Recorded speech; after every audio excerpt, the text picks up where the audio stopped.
පාවි අදිනෝද හැඩිතුමා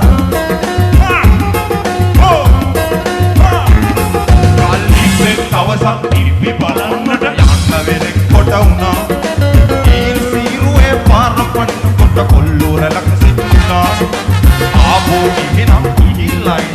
ඉයලත් නුනවතුණා තනමුල මල් සුවඳක් දැකලා ගමනක් අමතක වුණා